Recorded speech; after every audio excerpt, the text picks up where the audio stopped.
Hello बच्चों, good morning. आज हम पार्ट 3 डिजी भारतम पढ़ेंगे। ठीक है ना। डिजी भारतम प्रस्तुत पाठ डिजिटल इंडिया के मूल भाव को लेकर लिखा गया निबंधात्मक पाठ है। ठीक है। यह पाठ जो है यह डिजिटल इंडिया, कभी आपने यह शब्द सुना होगा, तो डिजिटल इंडिया के मूल भाव को लेकर लिखा गया एक निबंधात्मक पाठ है। निबंध के रूप में है यह पाठ। इसमें वैज्ञानिक प्रकृति के उन आयामों को छुआ गया है जिनमें हम एक क्लिक द्वारा बहुत कुछ कर सकते हैं। ठीक है ना। एक ही क्लिक द्वारा बहुत कुछ कर सकते हैं, जैसे कि मोबाइल पर या कंप्यूटर पर। आज इंटरनेट ने हमारे जीवन को कितना सरल बना दिया है। हम भौगोलिक दृष्टि से एक दूसरे के अत्यंत निकट आ गए हैं। इसके द्वारा जीवन के प्रत्येक क्रियाकलाप सुविधाजनक हो गए हैं। ठीक है ना। तो भौगोलिक दृष्टि से भी हम एक दूसरे के अत्यंत निकट आ गए, यानी कि जैसे कि फ़ोन पर है या कंप्यूटर पर है, हम किसी से भी एकदम फटाफट बात कर सकते हैं इनके द्वारा। और जब हम बात करते हैं वीडियो कॉल के माध्यम से, तो हम उनको देख भी सकते हैं। और इसके अलावा जीवन के प्रत्येक क्रियाकलाप भी सुविधाजनक हो गए हैं। जैसे कि आप मार्केट गए हो तो आपको पैसे ले जाने की ज़रूरत नहीं है, आप डेबिट कार्ड क्रेडिट कार्ड के माध्यम से भी पैसा दे सकते हो। ऐसे बहुत सारे उदाहरण हैं। ऐसे ही भावों को यहाँ सरल संस्कृत में व्यक्त किया गया है। तो यही हम आज पढ़ेंगे। अद्य संपूर्ण विश्वे डिजिटल इंडिया इत्यस्य चर्चा श्रूयते। आज पूरे विश्व में डिजिटल इंडिया की चर्चा सुनी जा सकती है। ठीक है ना, सुनी जा रही है। अस्य पदस्य क भाव इति मनसि जिज्ञासा उद्पद्यते। ठीक है ना। इस पद की, किस पद की? Digital India. ठीक है ना। डिजिटल इंडिया का भाव क्या है, इस प्रकार की जानने की इच्छा मन में उत्पन्न होती है। ठीक है। डिजिटल इंडिया कहते किसे हैं, तो यह भाव मन में उठता है कि डिजिटल इंडिया किसे कहते हैं, और इसको जानने की इच्छा होती है। काल परिवर्तनेन सह मानवस्य आवश्यकता अपि परिवर्तते। काल परिवर्तनेन यानी कि समय के साथ, ठीक है, समय परिवर्तन के साथ मानव की भी आवश्यकता परिवर्तित हुई है। ठीक है ना। जैसे जैसे समय बदल रहा है, वैसे मानव की आवश्यकता भी बदलती जा रही है, मनुष्यों की आवश्यकता भी बदलती जा रही है। प्राचीन काले ज्ञानस्य आदान प्रदानम मौखिकम आसीत्। प्राचीन काल में, ठीक है ना, पुराने समय में ज्ञान का आदान प्रदान मौखिक रूप में होता था। ठीक है। ज्ञान का आदान प्रदान मौखिक रूप में होता था, यानी कि गुरुजी होते थे वो बोलकर ही बच्चों को सिखाते थे, और जो शिष्य होते थे वह सुनकर सीखते थे। विद्या च श्रुति परंपरा ग्रहते समय। ठीक है ना। विद्या श्रुति परंपरा के माध्यम से ग्रहण की जाती थी, यानी कि गुरुजी बोलकर सिखाते थे और जो शिष्य होते थे वह सुनकर ही सीखते थे। अनंतरम तालपत्रोपरि भोजपत्रोपरि च कार्य लेखन कार्यम आरब्ध। ठीक है ना। अनंतर, उसके बाद कुछ समय पश्चात तालपत्र और भोजपत्र, ठीक है ना, तालपत्र, भोजपत्र, ताम्रपत्र आदि पत्तों पर लेखन कार्य शुरू हुआ। ठीक है। आरब्धम यानी शुरू हुआ। परवर्तिनी काले कर्गदस्य लेखन्या च आविष्कारेण सर्वेषामेव मनोगतानां भवानां कर्गदोपरि लेखनम पारबद। ठीक है ना। तो कुछ समय पश्चात, ठीक है ना, समय बदलने के साथ साथ, अनंतर, ठीक है, परिवर्तने काले, समय बदलने के साथ साथ कागज लेखनी, ठीक है ना, लेखनी यानी पेंसिल हो गई, पेन हो गया, कलम हो गई, च आविष्कारण, कागज व कलम पेंसिल की आविष्कार से सभी के, ठीक है ना, सर्वेषामेव यानी सभी के मन में आए भावों और विचारों को कागजों पर लिखना शुरू किया गया। ठीक है। सभी के मनोभावों को कागज पर लिखना शुरू किया गया। तो इसमें क्या बताया गया कि समय जैसे जैसे परिवर्तित होता है, उसके साथ साथ मानव की आवश्यकता भी परिवर्तित होती है। जैसे कि पहले के ज़माने में, प्राचीन काल में, ज्ञान का आदान प्रदान मौखिक रूप से किया जाता था, लेकिन धीरे धीरे इसमें बदलाव हुआ। उसके बाद तालपत्र, भोजपत्र आदि पर यह कार्य, लिखन का कार्य यानी लिखने का कार्य शुरू हुआ, और वापस धीरे धीरे परिवर्तन हुआ तो कागज व पेन पेंसिल आदि के आविष्कार से सभी अपने मनोगत भावों को, अपने मन के भावों को कागज पर लिखना शुरू किया। टंकण यंत्रस्य आविष्कारेण तु लिखिता सामग्री टंकिता सती बहुकालाय सुरक्षिता अतिष्ठत्। ठीक है ना। टंकण यंत्र यानी टाइपराइटर।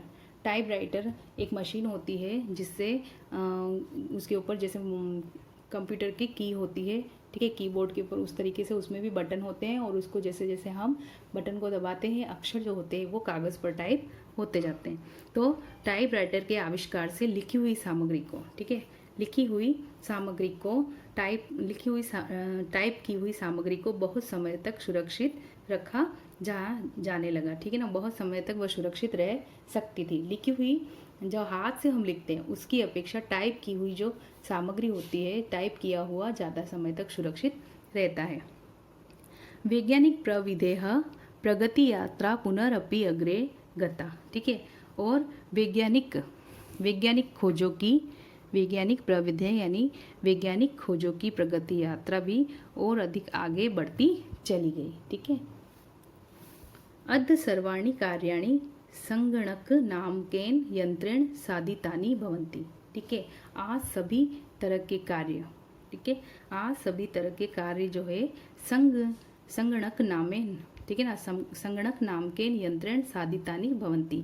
संगणक नामकेन यानी कि कंप्यूटर, संगणक किसको बोलते हैं, कंप्यूटर को। तो कंप्यूटर नामक जो यंत्र है उससे सभी कार्य साधा जा सकता है, सभी कार्य पूरे हो जाते हैं। समाचार पत्राणि पुस्तकानि च कंप्यूटर माध्यमेन पठ्यन्ते लिख्यन्ते च, ठीक है, समाचार पत्र और पुस्तकें कंप्यूटर के माध्यम से पढ़ भी सकते हैं और लिख भी सकते हैं, ठीक है।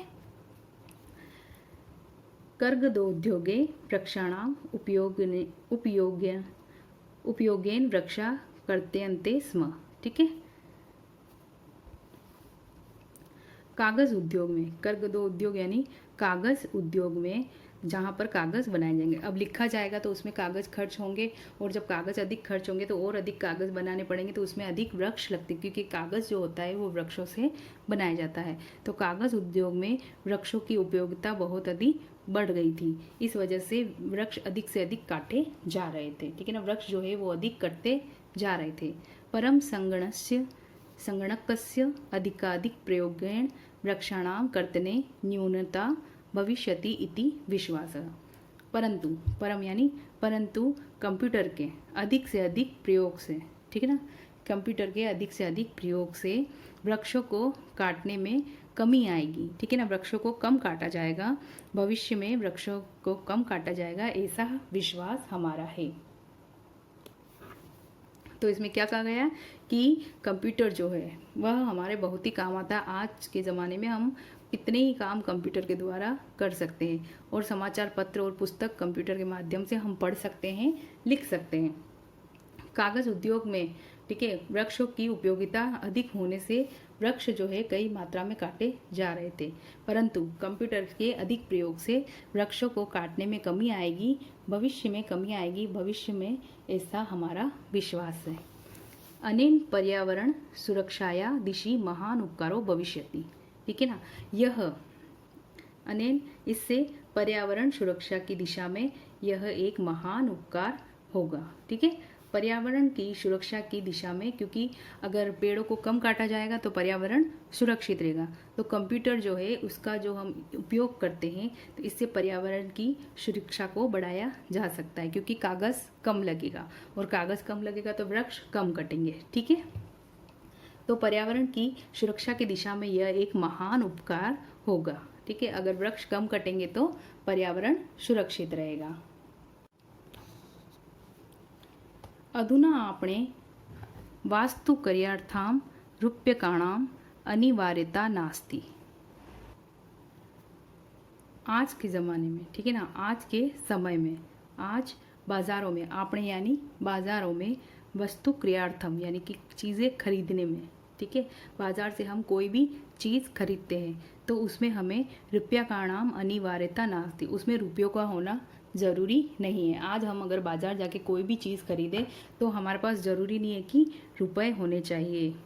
डेबिट कार्ड, क्रेडिट कार्ड इत्यादि सर्वत्र रूप्यकाणां स्थान ग्रहीतवन्, ठीक है, क्रेडिट कार्ड और डेबिट कार्ड जैसे जो कार्ड होते हैं उन्होंने हर जगह रुपयों का स्थान ग्रहण कर दिया, ठीक है।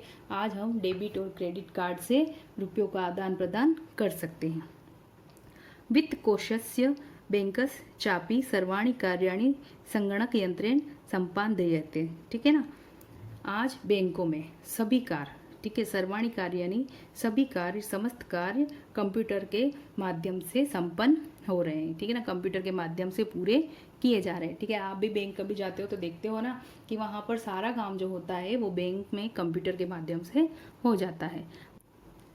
बहुविधा अनुप्रयोगाः मुद्राहीनाय विनिमयाय सहायका सन्ति। ठीक है ना, बहुत प्रकार के, बहुविधा यानी बहुत प्रकार के ऐप, ठीक है, अनुप्रयोग यानी ऐप जो होते हैं वो बिना मुद्राहीना यानी बिना रुपयों के लेन देन में सहायक होते हैं। ठीक है, बहुत बहुत से ऐसे ऐप आ गए हैं, अनुप्रयोग यानी ऐप आ गए हैं जो कि पैसों के बिना, मुद्रा के बिना, बिना रुपयों के लेन देन में सहायक हो रहे हैं। ठीक है, तो आज क्या हम कंप्यूटर में के द्वारा हम क्या कर सकते हैं, बैंकों में रुपयों का आदान प्रदान, जैसे कि आपके एटीएम कार्ड है तो वो एटीएम कार्ड डालते हैं, आप पैसे आ जाते हैं। दुकान पे चीज़ें लेने जा रहे हैं तो क्रेडिट डेबिट कार्ड होते हैं, उससे हम प्रयोग करके कोई भी चीज़ ले सकते हैं।